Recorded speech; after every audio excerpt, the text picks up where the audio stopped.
이 시간도 전인치유전도 149페이지 2부 신유와 거룩한 이적, 지금까지 1부 전도를 중심으로 해서 하는 사역을 쭉 다 했습니다. 그 전도에서 하는 메시지, 그리고 전도해가지고 이제 태신자로 양육한 거, 어린아이 젖먹이는 양육, 그까지 해서 메시지 전하는 방법까지 다 했습니다. 그것이 핵심 1주씩 해가지고 핵심 1주, 복음 1주, 신유 1주로 이렇게 메시지 전한 거, 이것을 우리 학우님들, 전도사님들이 잘 자꾸 익혀야 돼요. 익혀가지고 이것을 나중에 기회가 되면은 목회를 한다든지 뭐 할 때 설교하세요. 그걸 넣고 설교를 준비해서 설교를 하면은, 그리고 내가 경험했던 경험을 거기 간정으로, 또는 우리 성도가 있으면 성도님이 양해를 구해서, 만약 성도님을 간정 대상으로 하려면은 그에 대해서 반드시 성도님한테 양해를 구하고 간정을 올려야 돼요. 그거 참 조심해야 될 것이 그거예요. 왜냐면 어떤 사람은 그에 대해서 부끄럽게 생각하는 사람이 있었고 좋게 생각하는 사람이 있어요.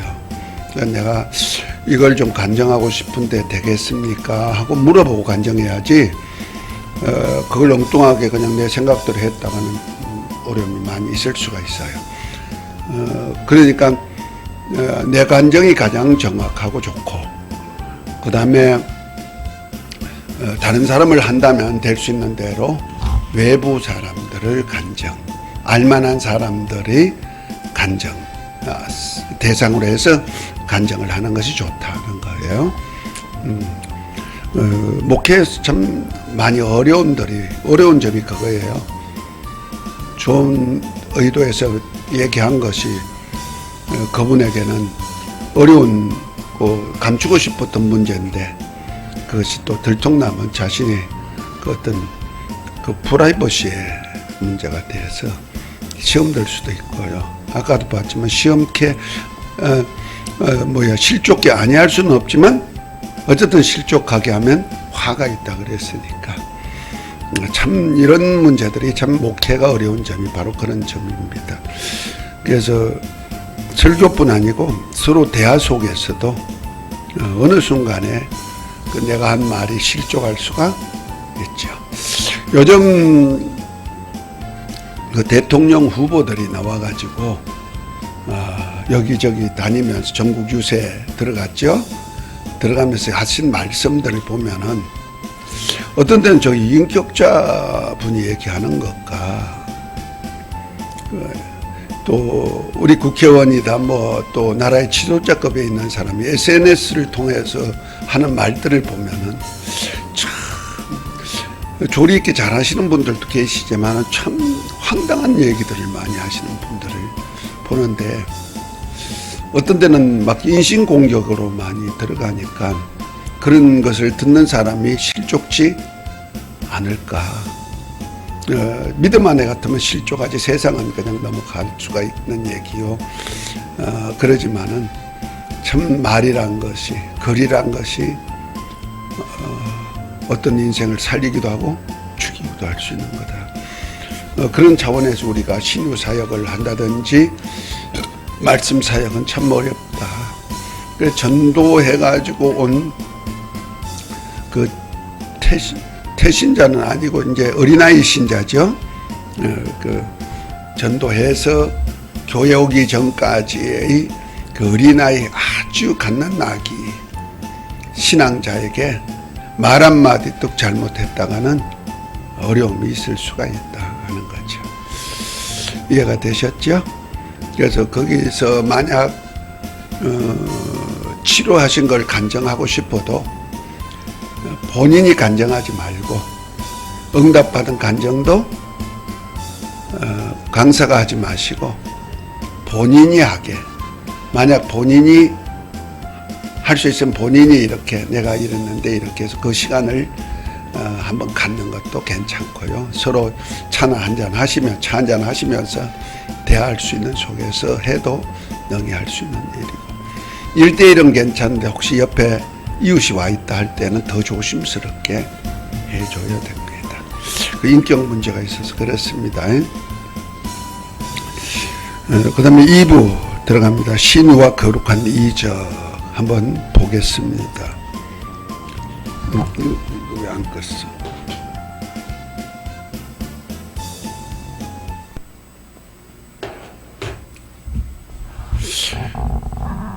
149페이지 한번 봅니다.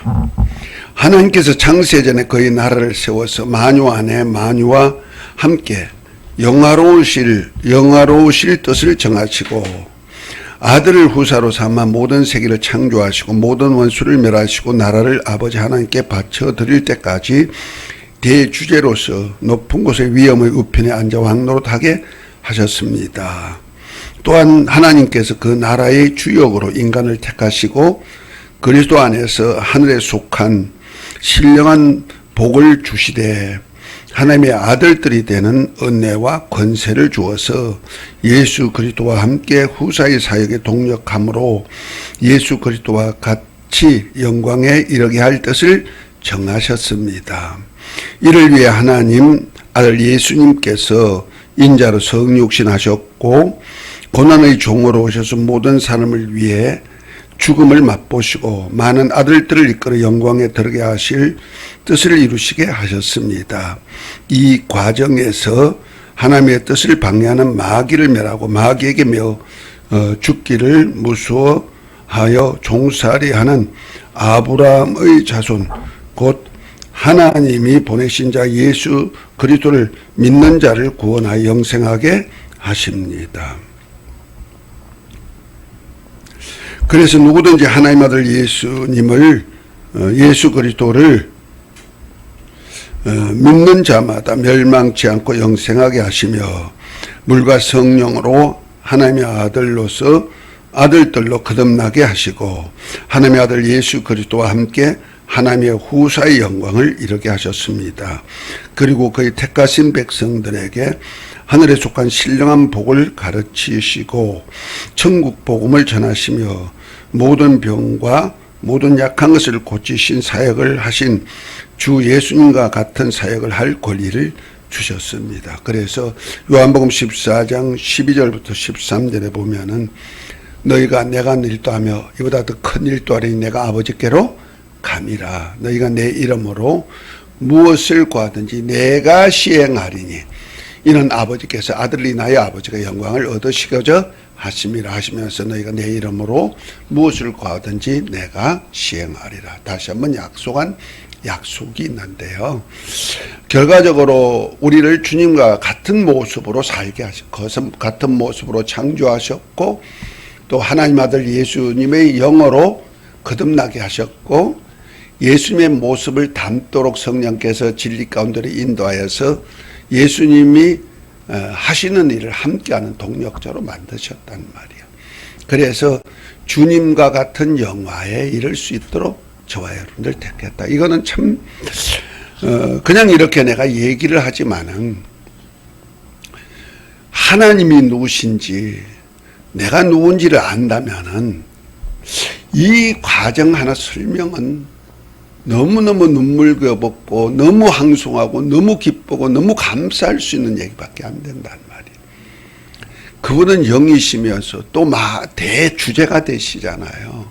모든 만물을 더군다나 전지전능하셔서 모든 것을 아시고 모든 것을 하실 수 있는 그분이 아니 피조물이요. 그가 만든 피조물이요. 또 죄로 인해서 마귀에게 속하여서 하나님과 원수 노릇하는 그 나를 하나님이 창세전부터 택하여 가지고 아들들이 되게 하고 아들의 영을 주어서 죽었던 영혼을 살리고 그것만 해도 그리고 영생케 하는 것만 해도 할렐루야 할렐루야 영광 영광 해야 되는데 거기에 더 나가서 예수님이 하셨던 후사의 사역 그 아버지의 틀을 받잡아 가지고 아버지와 함께 하실 사역, 아버지 집에서 함께 할 사역에 하나님의 나라의 일꾼도 아니고 동력자로 삼으셨다는 거 아니에요.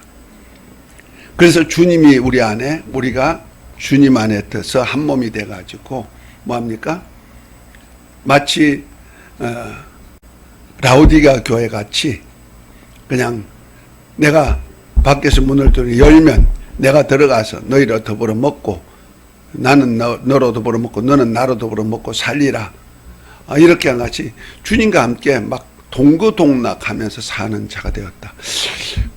하나님이 피조물 안에 오셔가지고, 그것도 피조물이 하나님 안에 들어간 것이 아니고 피조물인 우리 안에, 그것도 내 모습 보세요. 잘난 모습도 있겠지만 왜 하나님의 형상의 모양으로 만들었으니까, 또 하나님의 아들로 거듭나게 했으니까 너무너무 잘난 모습도 많죠. 작은 자라도 여자가 낳은 세례원보다 큰 자니까 엄청나게 잘났고 영광의 자리에 앉았지만은 이런 나 자신은 적지 피조물이 아닙니까? 그죠?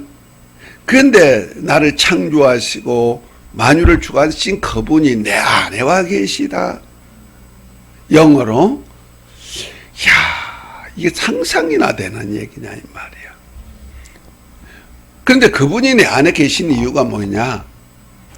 주님이 하셨던 삶을 그대로 살게 해가지고 주님이 지금 하나님의 보호자 우편에 원수를 다 멸하고 나라를 아버지께 바칠 때까지 지금 왕노릇 하시잖아요. 그 자리를, 저와 여러분들이 그 자리를 허락해 주기 위해서 지금 성령으로 우리 안에 보혜사 성령과 함께 오셔가지고 우리를 주님이 하셨던 일을 하도록 이끌어 가신다는 사실이잖아요. 되어지게 만들어주는 돕는 자가 되었다. 어떤 면에는 보혜사가 크신 하나님이지만 나를, 고아를 도와주듯이, 곧 어린 아이를 부모가 도와주듯이 왜 커가지고 장성한 자가 돼가지고 사회에 일익을 감당하게 하려고 도와주는 일을 부모가 하잖아요. 어린 아이를. 그래서 나는 부모가 없는 고아 자식을, 어린 자식을 데려다가 하나님이 나를 아버지, 엄마가 하는 일을 대신해 주러 누가 오셨다? 성령이 오셨다. 그 보혜사라는 말이야. 그러니까 나를 장성한 자로 만들고 나를 아주 사회의 일익이 돼가지고 영광의 어떤 큰 사람이 되도록 학교도 보내고 뭐 꺼질세라 다칠세라 보호해 주시고 아프면 다 치료받도록 해 주시고 먹을 거 입을 거 다 해주고 너무너무 엄마. 그래서 어버이 사랑은 하늘보다 높고 바다보다 깊고 우주보다 넓다고 옛날에 동시를 노래했잖아요. 그렇다면 하나님은 어떤 분이냐? 만유보다 크신 분이 해를 주고 비를 주고 우리 부모들, 고대 부모들까지 다 살리고 앞으로 우리 자식들을 살리고 돈 한 푼 안 받고 숨도 쉴 수 있게 만들어 주시고 먹을 거 주시고 참 이렇게 하신 분이신데, 그분은 얼마나 그 은혜를 생각하면은 높고 크고 높고 깊고 넓고 하겠느냐는 얘기냐. 상상 못하죠. 그러니까 외부로 받는 은혜도 그런데, 아니 이제 내 안에 오셔가지고 정말 내가 볼 때는 쓸모없는, 사회적으로 볼 땐 나 하나 쓰자고 나 취직 하나도 못해요. 어디 가서 내가 좀 취직 좀 해서 좀 하려는데 나 좀 써주세요. 에이가 늙어가지고 이제 안 돼요. 좀 위험해요. 오지 마세요. 오히려 옆에 오는 것을 귀찮아한단 말이야. 안 그럴 것 같습니까? 나이가 80은 안 됐지만 그래도 80도 안 된 나에게 아니 좀 일 좀 해달라 그러면 아이 그냥 집에서 좀 쉬어요. 내가 이따금씩 가서 용돈 좀 드릴게요. 아마 그렇게 하는지 몰라도 내가 일하겠다고 돕겠다고, 아니 나 돈 안 줘도 일 좀 해도 일도 안 시킨다니까. 여러분 안 그러겠죠? 여러분들이야 다 고급이니까 고급 인력이시니까 다 쓰시겠지만 나는 사회적으로도 나를 쓰고자 하는 사람이 별로 없을 것 같아요. 옛날에는 좀 쓰고자 하는 사람이 전문 기술이 있으니까 쓰고자 했는데 요즘은 없을 것 같아. 오히려 저쪽에 있어요. 저쪽에 있으면 내가 이따 밥 한 그릇 사줄게요. 이 정도는 될는지 몰라도. 어쨌든 이렇게 쓸모없는 나를 쓰시겠다고 나 아내와 계시다. 그것도 그냥 쓰시는 것이 아니고 그 일하게 만들어 주시고 할 수 있게 이끌어 주시고 그리고 난 다음에 어떻게 한다? 그 영원히 상 받도록까지 보상받아서 영원히 살 수 있도록까지 책임지고 해 주시려고 나와 함께 하신다는 거잖아요. 아멘. 그러니까 그 하나님이 내게 있으니까 내가 이제는 내 모습은 없어져 버리는 거죠. 없어야 맞는 거죠. 그리고 내게 나타날 것이 누구다? 바로 우리의 하나님, 곧 주 예수 그리스도, 나 영으로 오신 주님이 일하실 수 있도록 주님이 영광만을 드러낼 수 있도록 내가 그 일만 하면 되는 거예요. 그러니까 내 힘으로 하는 것이 아니고 누가 하게 하시도록? 주님이 하시도록. 그래서 너희가 내 이름으로 무엇을 구하든지 무엇을 요구하든지 산하 바다에 던져라 요구하든지 뽕나무야 이제 뽑혀서 바다에 심겨서 살아라 하든지 너희가 무슨 말을 하든지 무엇을 구하든지 누가 시행한다? 내가 시행하리니 내가가 아니고 주님께서 시행해 주신다는 거죠. 주님께서 시행해가 함으로 인해 가지고 그 일이 이루어지게 하시고 그로 인하여서 아버지께서 영광을 얻으시도록 하는 일에 나는 그럼 내가 해야? 내 힘으로? 아니고 나는 말만 하면 되는 거예요. 생각하고 말만 하면 되는 거예요. 그러면 만물을 움직이시는 그분이 만물을 창조하시고 운행하시는 그분이 운행해 간다. 그런데 우리 한국 사람은 외국 사람이 한국 사람을 볼 때 그 일하는 일을 보고는 별명을 하나 붙여놨는데 뭔지 아십니까? 빨리빨리. 빨리빨리. 그 파리파리란 전화번호가 유행이 있죠. 어쨌든 빨리빨리 하는 성격이 저와 여러분들이 다 있어요. 그래서 하나님이 좀 빨리 해주시면 좋은데 안 해주시니까 어떻게 해요? 내가 먼저 해버려요. 그것이 큰 불찰이거든요. 그러니까 주님께 맡겨서 주님의 때 주님이 알아서 하시면 되는데 나는 뭐 하면 된다? 그냥 주님이 하란 대로 따라서 손 얹으라면 손 얹고 귀신아 나가라고 말한다면 귀신아 나가라 그러고 병든 자에게 사랑합니다 말하라면 사랑합니다 말하면 되고 예수님이 고쳤습니다. 성경에서 그렇게 말하라고 했으니 예수님이 치료하셨습니다. 말하기만 하면 되는데 당장 현실에 안 보이니까 없는 것으로 생각하고 변화되지 않는 것으로 보고 조급증이 생기는 거예요. 그것에서 우리 신유의 역사가 많이 안 일어난다는 거죠. 주님을 의지하기보다 내 어떤 능력이 힘이 들어가야 돼요. 그래서 어떤 치유사역을 할 때 보면 막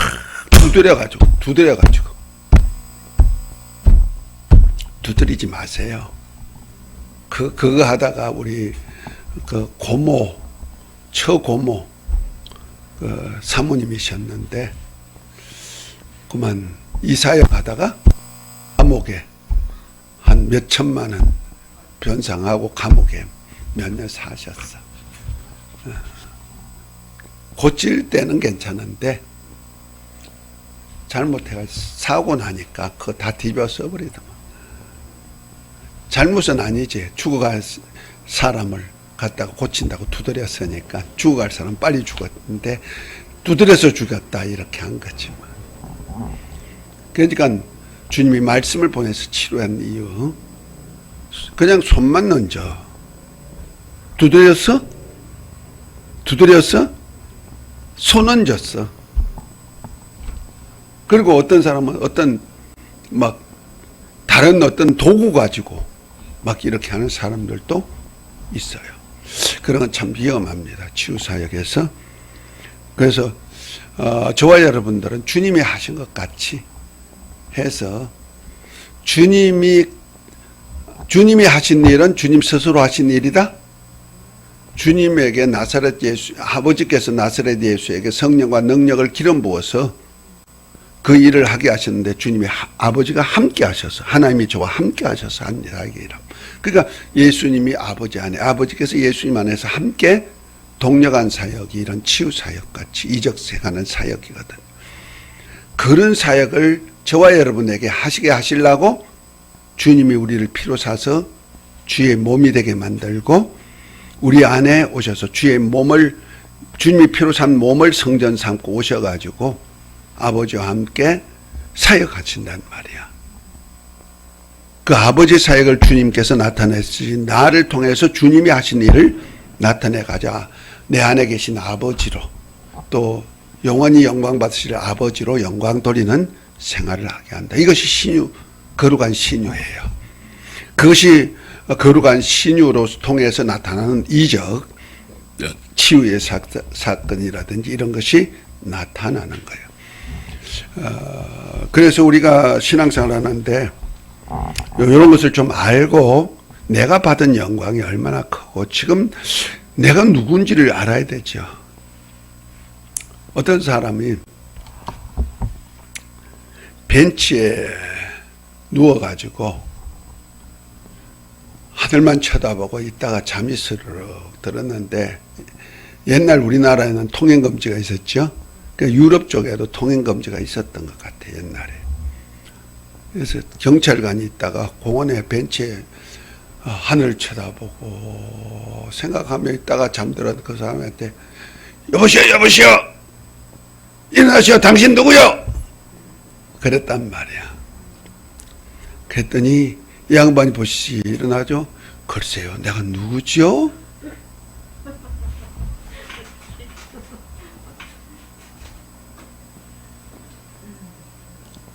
글쎄 그 생각 안 해봤어요?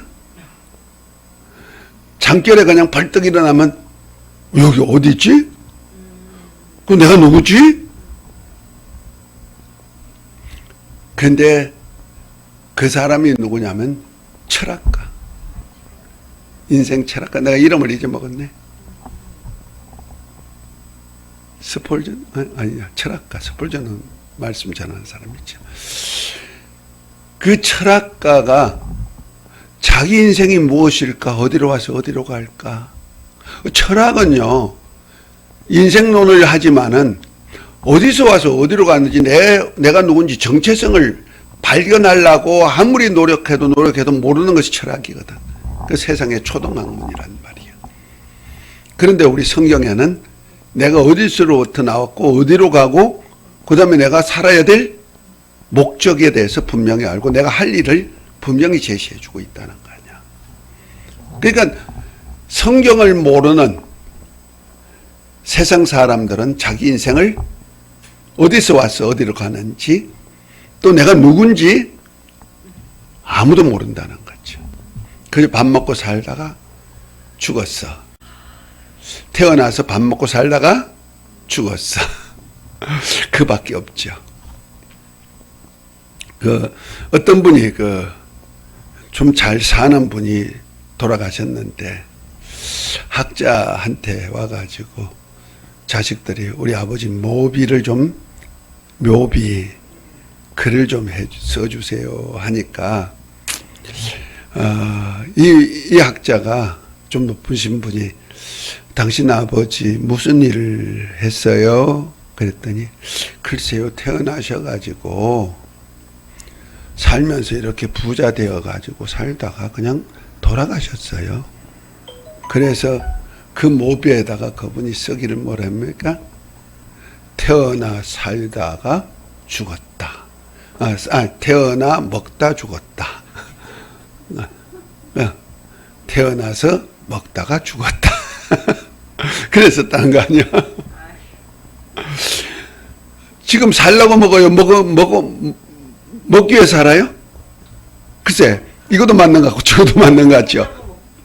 살라고 먹는지 먹기 위해서 사는지 몰라. 요즘 사람은 먹기 위해서 사는 사람이 많이 있어요. 잘 살아보려고 사는 거야. 옛날 사람은 살기 위해서 먹는 사람이 많아. 내 인생을 멋지게 살기 위해서 도덕이 밥 먹어야지. 그 물질에 대해서는 관심이 별로 많지 않죠. 그래서 옛날 분이 인격자가 누구냐? 품행이 단정하고 부모나 사회생활에 흠이 없이 융화 잘할 수 있는 사람을 온유한 사람 인격자라 그래요. 그래서 훌륭한 자식을 장가가기가 쉽단 말이에요. 그래서 장가들 때는 그 집안을 보고 인격을 보고 이렇게 자식의 그 며느리를 택하든지 또 사위를 택하든지 그런 경향이 많아. 그러니까 지금은 뭘 보고 며느리 삼고 사위 삼는지 아세요? 보편적으로 우리 말고 사회 이거야 이거. 돈이 인격이야. 돈이 있어야 대접받아. 인격은 고사 쳐놓고 돈이 있으면 다 인격이 온전한 거야. 그러다 보니까 세상이 살기 위해 먹는 거 아니고 먹기 위해 사는 거야. 잘 살기 위해서 사는 거야. 그 물질 만능주의가 돼 있죠.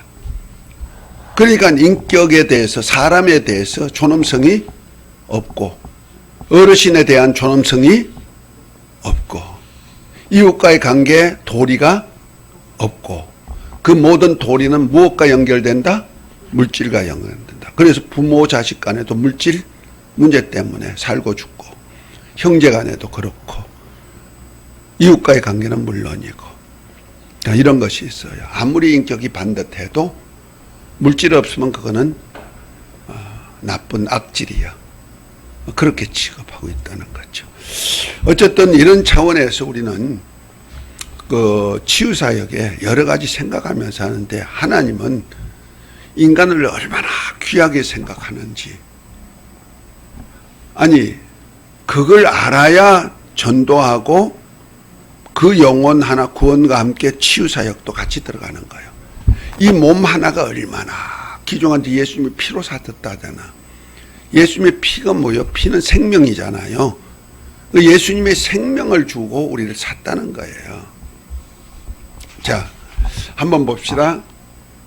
이거 내가 2,000원 주고 샀어요. 그러면 얼마짜리? 2,000원짜리. 이거 내 핸드폰 좀 편하게 쓰려고 물론 뭐 공짜는 아니지만은 공짜로 얻었지만은 그래도 내가 그때 치면 한 4, 50만 원 갔대요. 그걸 내가 이제 분할해서 납부하니까 내가 사는 거죠. 4, 50만 원 주고 샀어. 그러면 50만 원 주고 샀다. 이거 얼마짜리? 50만 원짜리야. 우리 인간은 다 가격을 매겨 있단 말이야. 근데 세상이 나를 매기는 가격이 얼마일까?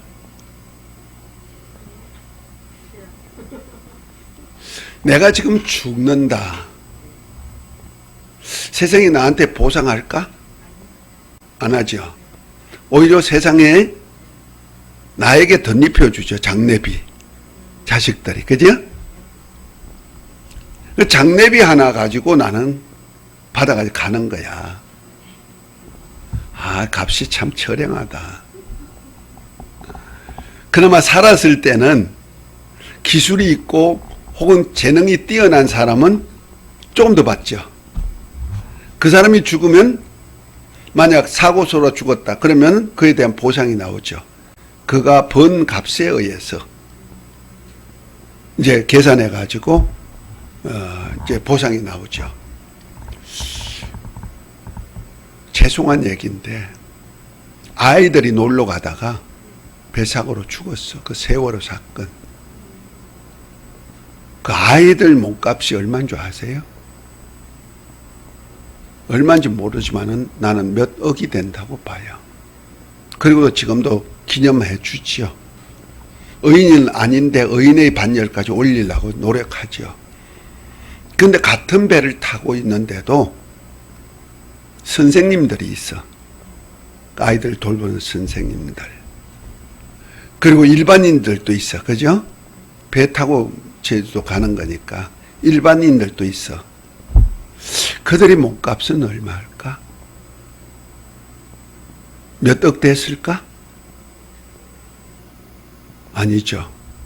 몇 천만 원도 안 돼요.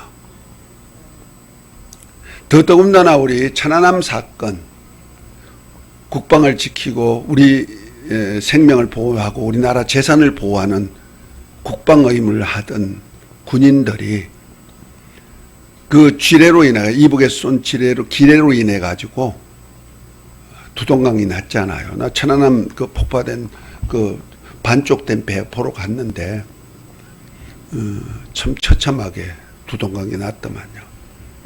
거기 죽은 열 몇 명이 있어요. 군인으로 죽었으니까 반드시 유공자로 보상해야 되죠. 그 보상비가 얼마 정도 될까? 나라가 주는 보상비? 그거 몇 천 안 돼요. 2천인가 3천인가 그런 것 같아. 그리고도 대우를 안 해. 이거 지금 현 세상이야. 근데 보세요. 내가 이 땅에 살다가 그냥 죽어버리면은 오히려 장례비 하나, 내 죽는 장례비 하나 가지고 나는 없어질 몸인데, 아니 예수님이 나를 피로 값주고 사셨다. 그럼 예수님 피값이 얼마일까? 예수님의 생명값이란 말이야. 예수님의 생명이 연 30이니까 30일까? 그분의 생명은 영원한 생명이고 영원한 생명을 하나님의 아들에게만 줘가지고 아들의 생명을 우리에게 주었단 말이야. 그러면 아버지 생명보다 더 귀한 생명이죠.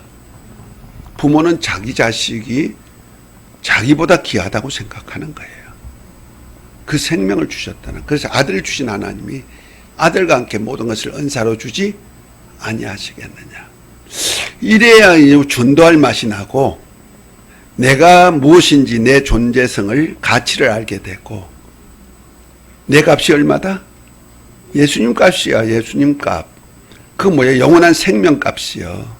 그러면 내 몸이 얼마나, 그러니까 소자 하나의 값이 얼마냐?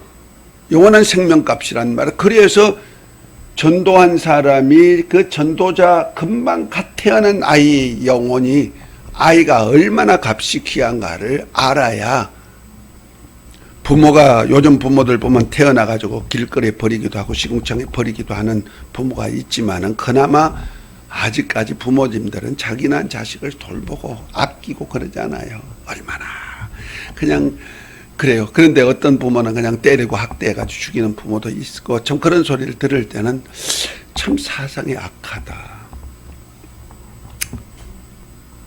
그런데 우리 영적으로 태어난 믿음의 형제들, 그 시험 들게 하고 때리고 얼마나 악해요.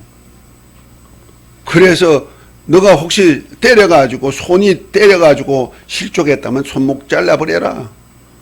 두 손 가지고 지옥불에 들어가는 것보다 한번 잘라가지고, 내가 잘못해서 이 손모가지하고는 잘라버려가지고 다시는 안 하는 것이 낫지 않냐. 손이 없으니까 때릴 수 없잖아. 눈이 범죄하거든. 두 눈 가지고 지옥 가는 것보다 한 눈 가지고 빼어버려라. 빼어버려서 한 눈 가지고 지옥에 안 가는 것이 낫다. 이렇게 얘기하잖아요.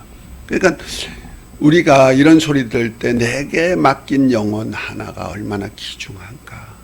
그럼 내가 막말할 수도 없고,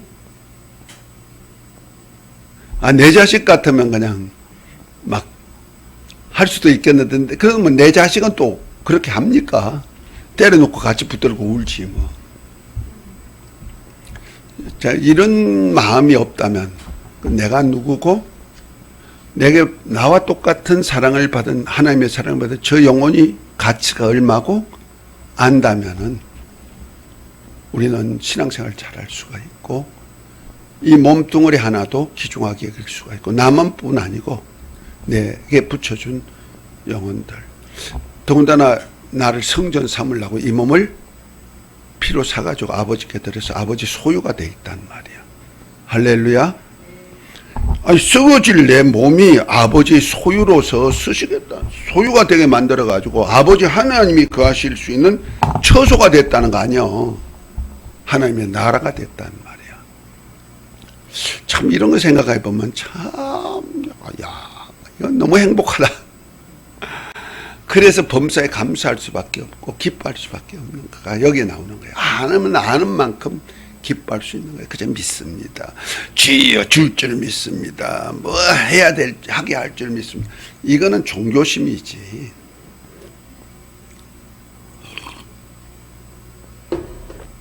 우리는 신앙생활은 하나님이 누구신지 알고 내가 누군지 알고 내가 받은 은혜가 얼마나 큰지를 알고 사는 것이 신앙생활이죠. 그런데 그분은 말씀하시는 한마디 한마디가 다 나를 살리는 말씀이니까 내가 살라니까 그분 말씀대로 생활 자동으로 될 수밖에 없죠. 안 하게 할 수가 없죠. 내 마음에. 살라니까. 그것도 그냥 사는 거지. 잘 살게 하려니까. 어디까지? 주님이 앉은 보호자까지 주시려고 나를 높이기 위해서 한 사역인데 그 사역에 저와 여러분들을 불렀다는 사실입니다. 그러기 위해서 뭘 줬다? 번세도 주고 능력도 주어가지고 주님이 하셨던 것 같이 하려고 우리 안에 오신 거예요. 할렐루야.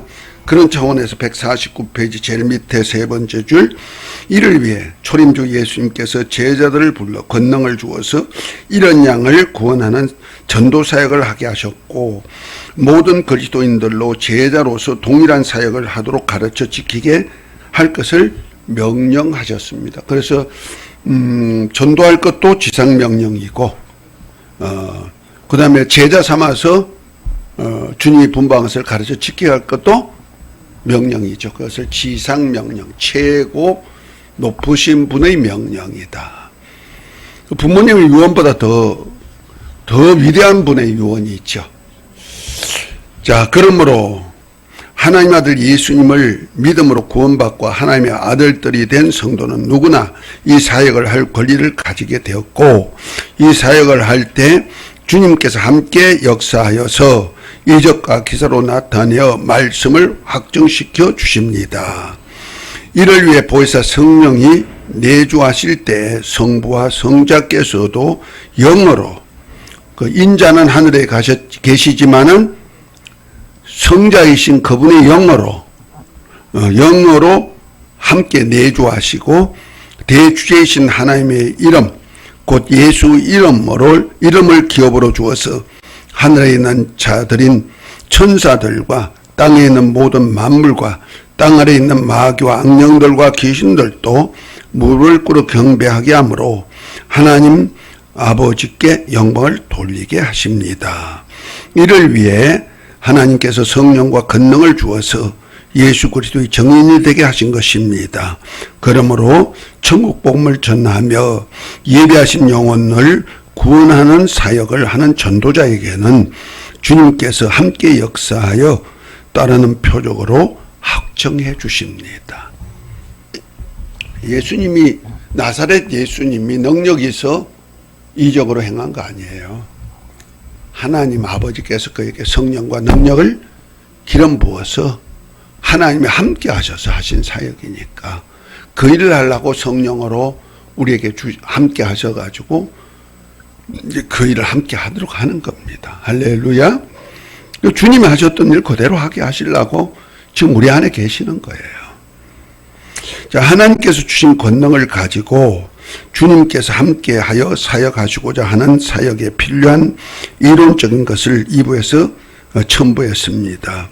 2부의 신의 거룩한 이적, 부분의 글을 1장은 본래 전인치유센터를 경영하는 이박행 목사님의 저서 전인치유 목회 이야기에서 필요한 부분을 편집하여 인용하였고, 나머지는 저자가 쓴 저서 복음의 중재와 신본주의 성경 해석과 성령의 사역에서 치유사에게 필요한 부분을 인용하여 기독교회와 성도가 주님께서 하셨던 치유사역을 하면서 복음을 전하는 데 약간의 도움을 주고자 인용한 것입니다.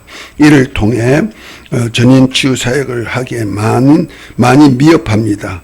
그러나 여러분이 받은 은사를 접목하여 주님이 기뻐하시는 전인치유사역에 참조가 되었으면 참 좋겠습니다. 끝까지 읽고 연구해 하여 접목되었으면 합니다. 이제부터는 이제 전인치유 사역을 하는데 전인이에요. 영혼, 몸, 환경까지 치유를 얘기하는 겁니다. 그 전인치유란 얘기가 바로 그겁니다. 영적인 것, 혼적 것, 인격적인 것, 그 다음에 뭐죠? 영적인 것. 그 다음에 몸뿐 아니고 환경 치유까지. 이렇게 나오는데, 이것이 이제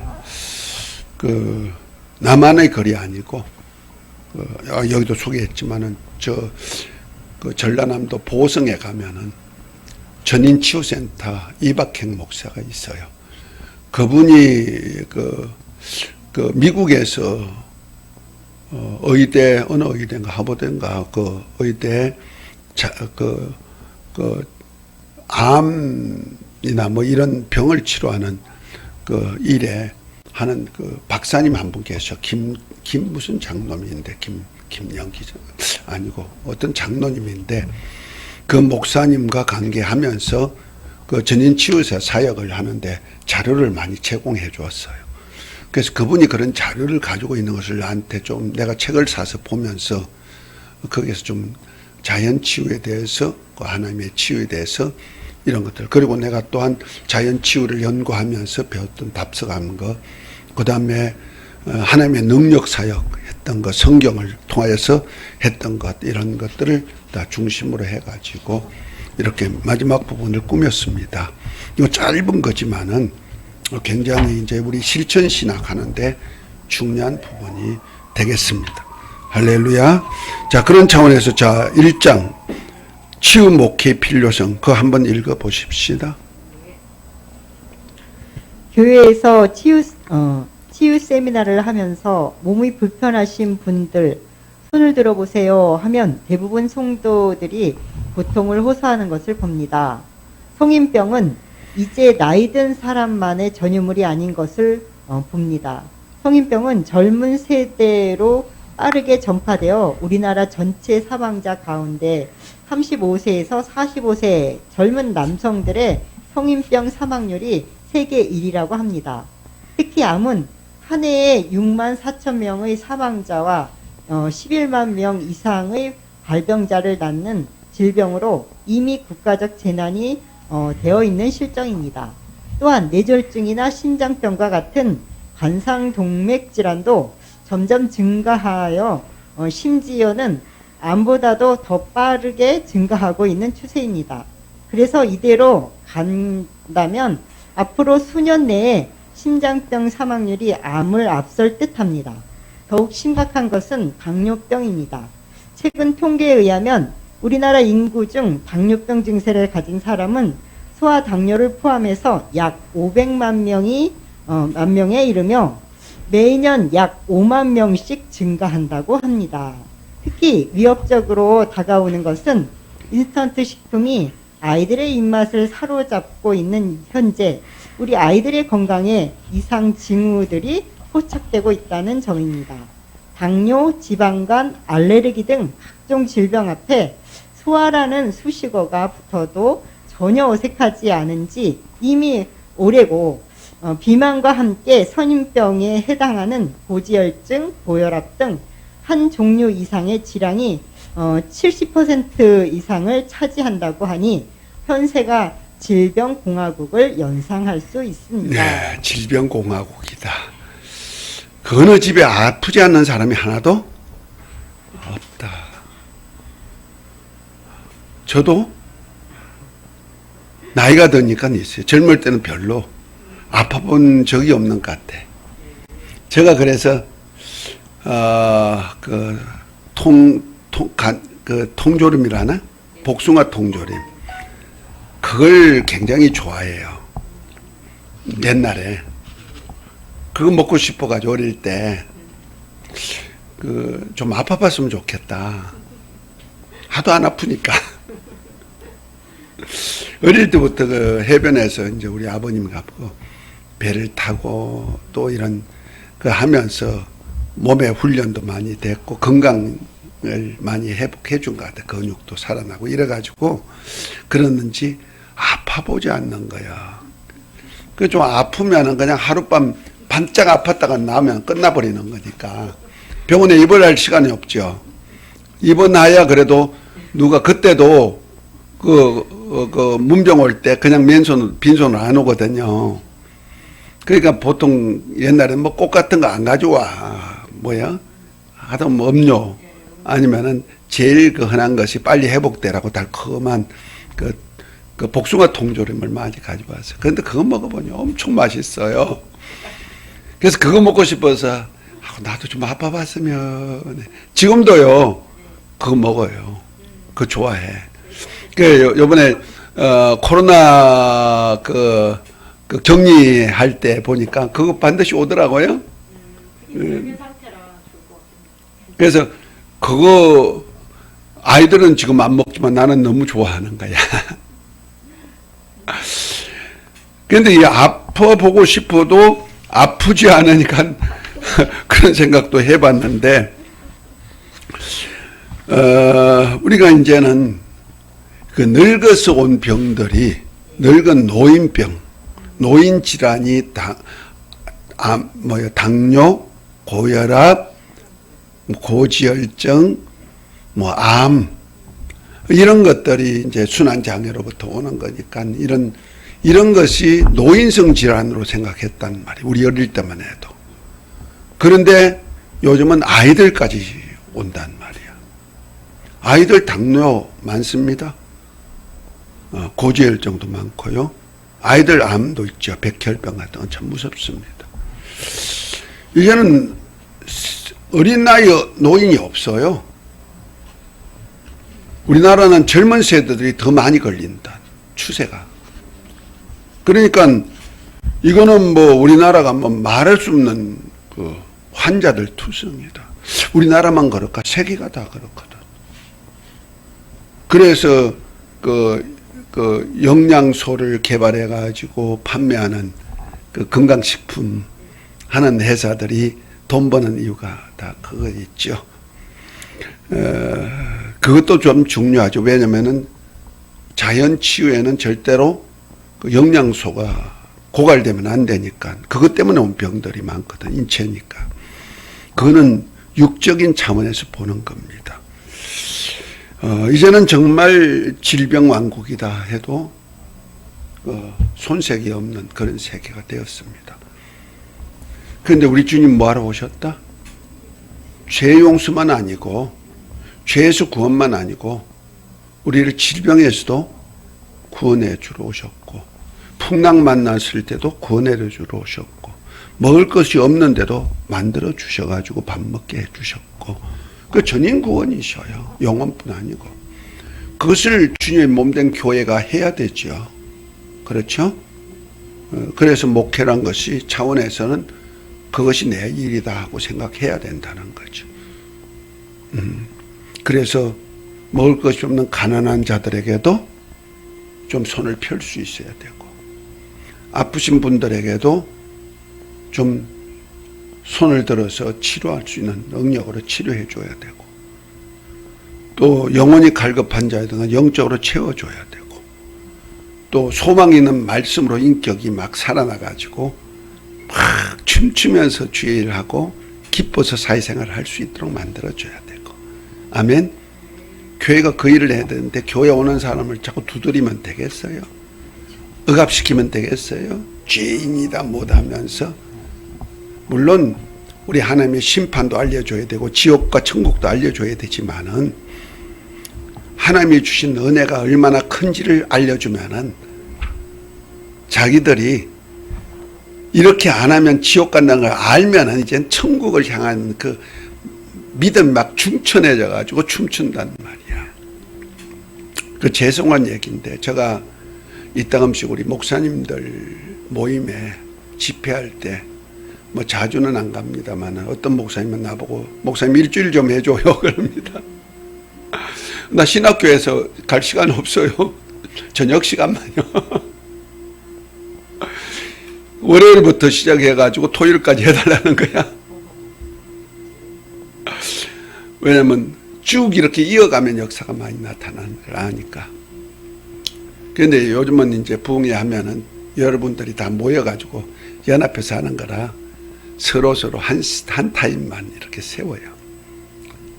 제가 쓴 타입은 언제나 월요일 날 저녁이에요. 화요일 날은 또 준비해가지고 수요일 날 기도회는 우리 성도들 다 할 줄 아니까 맡기고 나는 덕적도 행하죠. 거기 가서 예배 드리고 거기서 기도하고 아니면 거기서 글 쓰고 공기 좋은 데서 운동도 좀 하고 여러분 가셔가지고 봤죠? 해변 돌아보기도 하고 여기 오면 좀 아파요. 거기 가면 안 아파요. 참 그렇더만. 그래서 참 자연 치유란 것이 참 좋다 하는 걸 느끼는 거거든요. 어쨌든 그 목사님들하고 이렇게 한 강의를 지만 같이 말씀을 나누고 나면요. 이제 말씀 끝나고 저하고 이제 차 타고 이렇게 집이 머니까 다 모셔드릴 분들은 많이는 못해도 그래도 3-4명은 모셔드리거든요. 그때마다 목사님 말씀 들으면 힘나요. 막 소망이 생겨요. 너무 기뻐가지고 막 춤추며 일할 것 같아요. 그런 소리를 들을 때 참 기쁘다. 주님이 나의 입을 통해서 저 목사님들 갈급했던 저 목사님들 어렵고 힘들어가지고 하는 저 목사님들에게 소망 중에 일하게 만든다. 너무 기쁜 거예요. 그러니까 이것이 뭐냐면 목회란 말이야. 내게 맡긴 영혼들 아프신 분들에게도 치유의 소망 힘든 사람에게 힘을 낼 수 있는 소망을 심어줄 수 있고 그 일을 주님이 주러 오신 거 아니야. 생명도 주고 호흡도 주고 만물도 아름답게 하나님 보시기에 좋았더라. 야, 너 마음대로 써. 생육하고 번성하고 충만하고 정복하고 다스려. 다 주시는 분이잖아.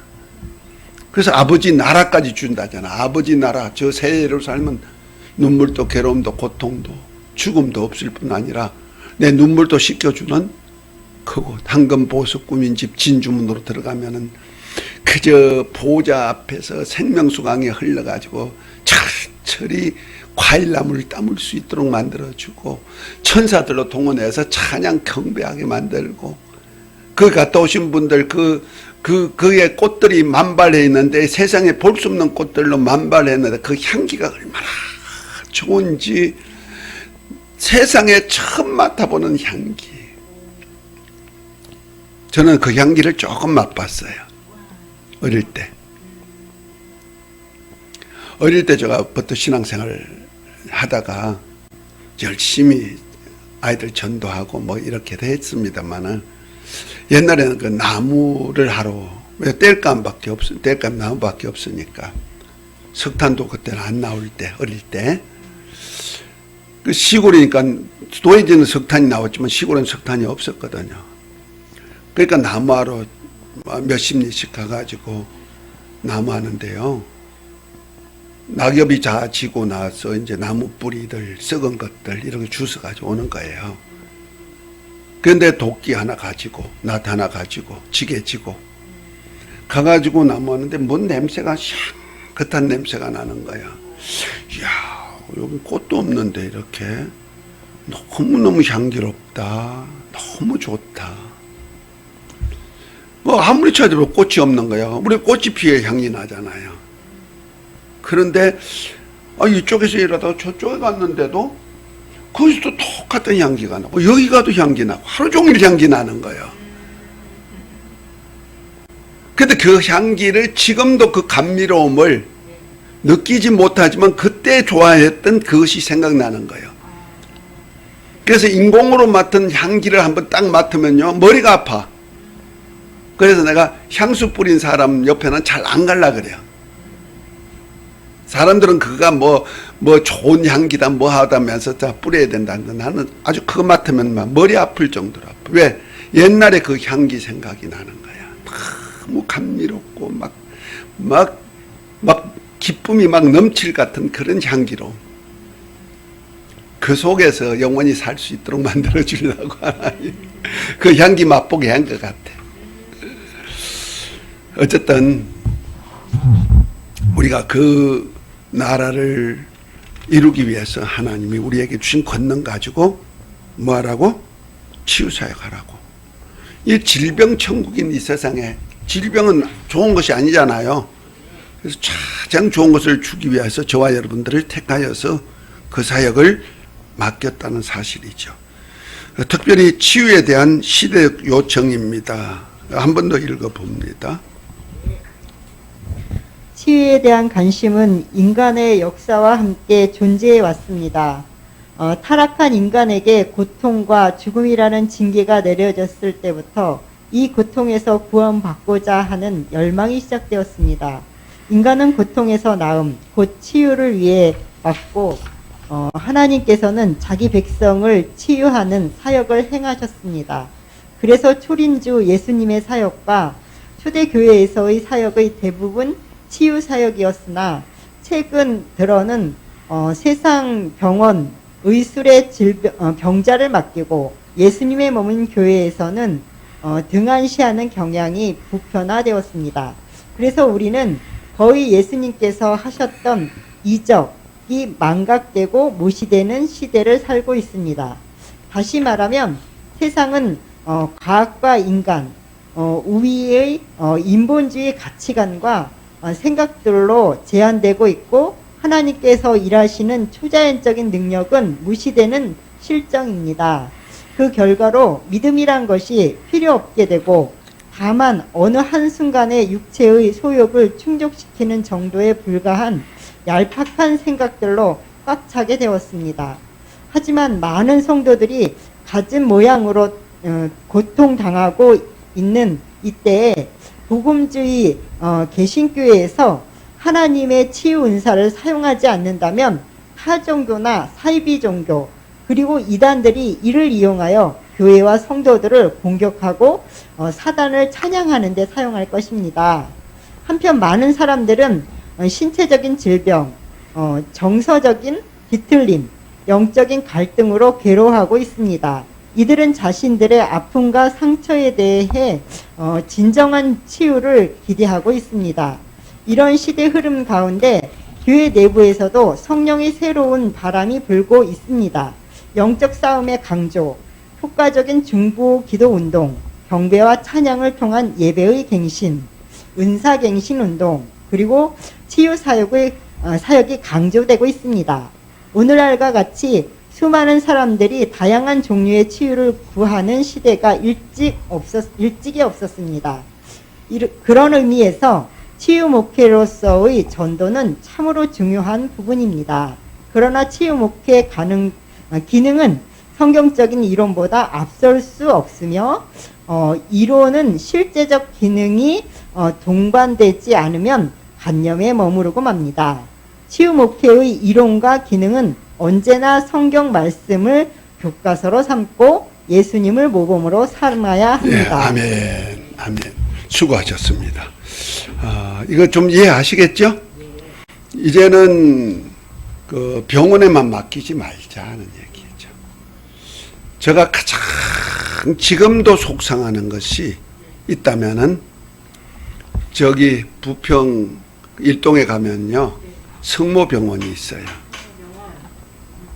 우리 부평 지역에서 제일 크죠. 큰 병원이죠. 인천수도 손꼽히고.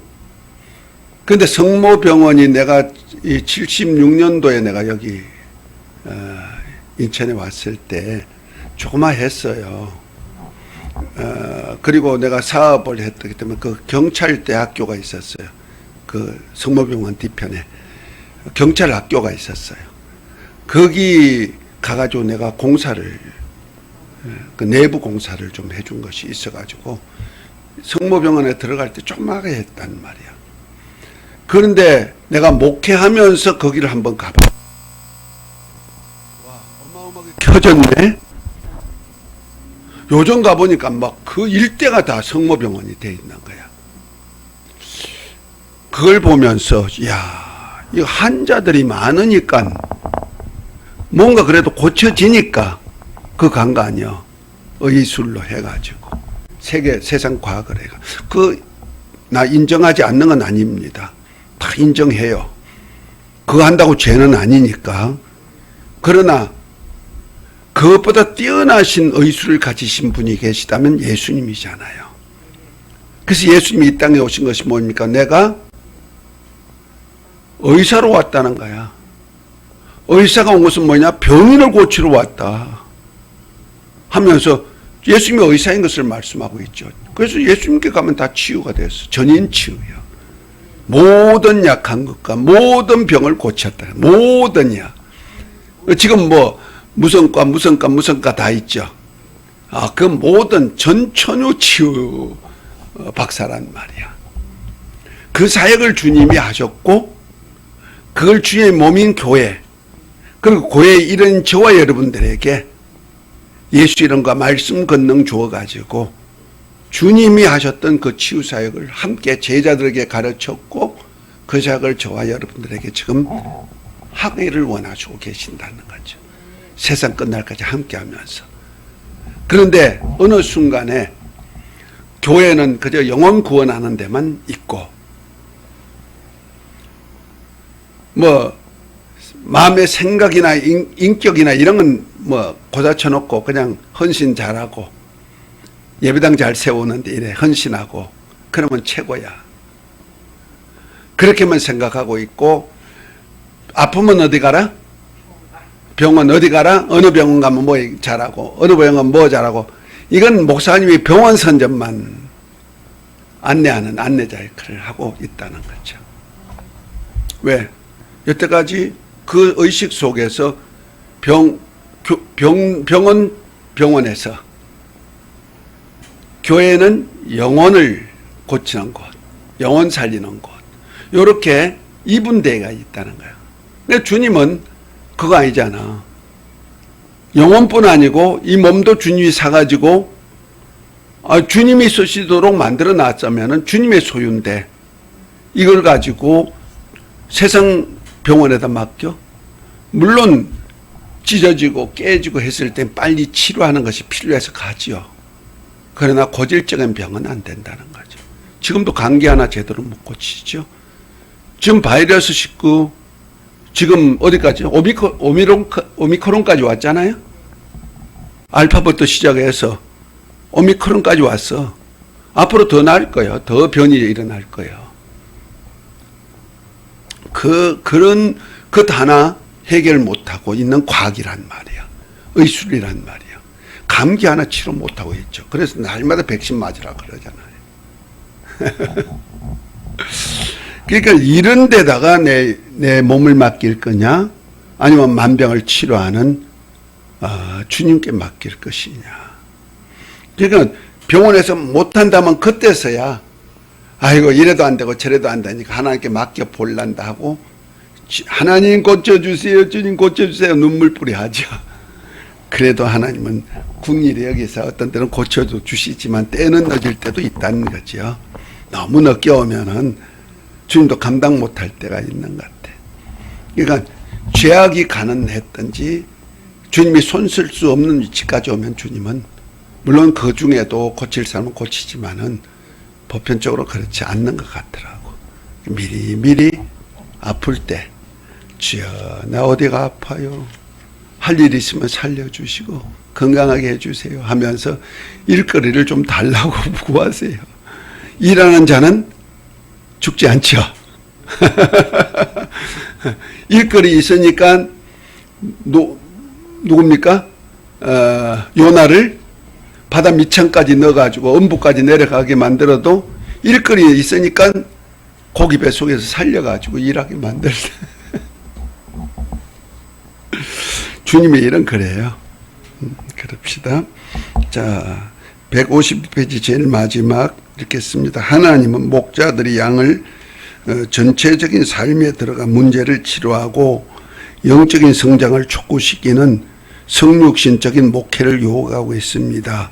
치유 목회는 복음 전도의 불모의 선교지에 믿음을 갖게 하는 결정적인 동기를 만들어 줍니다. 그러니까 말씀이 육신이 되어 오신 예수님의 몸같이 말씀이 치유하여서 몸을 살리고 몸에 일할 수 있는 그 일을 만들어 준다는 거예요. 말씀이 육신이 되어 주님같이 하나님의 말씀이 나를 치유해 가지고 내 몸 되게 만드는 것, 이거 치유사역이라는 거죠. 이해가 됐죠? 그러니까 말씀이 내게서의 능력으로 역사하면은 그 말씀이 생명이니까 생명의 소생이 일어나게 만든단 말이에요. 근원이 말씀이란 말이죠. 그래서 우리 치유 은사나 은사가 사라졌다는 세대주의 억측에도 불구하고 교회의 역사적 증거 자료에 의해서 치유 은사가 지속되어 왔음을 알 수 있습니다. 더구나 오늘날 세계적으로 급성장하는 한국교회나 현재 중국이나 남아메리카나 아프리카에서는 치유를 통한 전도 능력이 활발하게 나타나고 있습니다. 심지어 산업화된 서구에서도 활발한 치유사역을 위한 교단적 차원의 보고서가 작성되기도 했습니다. 이는 술과 마약과 속박된 젊은이들과 깨어진 가정들을 상담과 사회적 후원만으로 도울 수 없다는 현실적인 한계에 봉착했기 때문입니다. 서구 사회는 물질의 풍요에도 불구하고 극도의 정신적 공황을 맞이하고 있습니다. 창조주 하나님을 떠난 대가를 톡톡히 치르고 있는 것입니다. 결국 치유사는 시대와 환경을 초월해서 하나님을 결정적으로 믿게 할 수 있게 하는 강력한 도구임을 알 수 있습니다. 그러니까 보세요. 우리나라 지금 잘 살아요. OECD 국가 중에도 세 번째가 손꼽히는 아주 잘 사는 나라로 꼽히고 있어요. 그런데 보세요. 자살률 OECD 국가에서 1위. 그렇죠? 자살 왜 해요? 자기 생명 포기 왜 해요? 환경이 아무리 좋아도 이 심적으로 오는 것들에 해결을 못한다는 거죠. 지금 과학, 의료 기술이 얼마나 발전됐겠어요. 옛날 되면 막 의료 기술이 엄청납니다. 아니 로봇가 사람 속에 들어가 치료 다 하잖아요. 그런 시대가 됐는데도 지금 병은 점점 더 적을까 많을까? 더 많아요? 훨씬 많아요. 그러니까 의술로는 안 된단 말이야. 물론 하나님의 역사 속에는 점점 나빠지는 역사가 있어야 되고 나빠지는 역사 속에서 하나님의 사심을 나타내는 거의 사역도 있습니다만은 어쨌든 우리 교회가 할 일은 뭐다? 치유전도 사역이라는 거죠. 그래서 전도하면서 막 다니는 것도 중요하지만은 치유사역을 통해서 어떤 한 가정이 치유받으면은 온 가정, 어느 한 사람이 치유받으면 온 가정, 친척까지도 얻을 수가 있는 거예요. 그런 차원에서 치유 목회는 참 중요한 부분을 차지하고 있다는 거고, 전도에는 필수적인 필연이 아니고 필수적인 사역이다 하는 것을 말하고 있는 겁니다. 자, 오늘은 여기까지 해서 하고요. 다음에는 154페이지 전인치유 목회 필요성 이제 할 것입니다. 사회가 지금 우리가 치유 전도를 요구하고 있는 거예요. 이해가 됐죠? 왜? 전부 다 질병 공화국. 아주 표현을 잘했는데 그것이 바로 이박행 목사가 목사님이 그 용어를 썼더라고. 질병 공화국이다. 그것이 당신 입에서 나왔는지 어디서 나온지 몰라도 그러네요. 민주주의, 공산주의 공화국이 아니고 질병 공화국. 아메리카 유나이티드가 아니고 질병 유나이티드가 돼 있어. 자, 우리 주기도문하고 마치고 오늘 끝납니다. 하늘에 계신 우리 아버지의 이름이 거룩히 여김을 받으시오며 나라가 임합시며 뜻이 하늘에서 이룬 것 같이 땅에서도 이루어지이다. 오늘날 우리에게 일용할 양식을 주옵시고 우리가 우리에게 죄 전제를 사하여 준 것 같이 우리 죄를 사하여 주옵시고 우리를 시험에 들게 하지 마옵시고 다만 악에 수고하옵소서. 나라와 근세와 영광이 아버지께 영원히 있사옵나이다. 아멘. 할렐루야.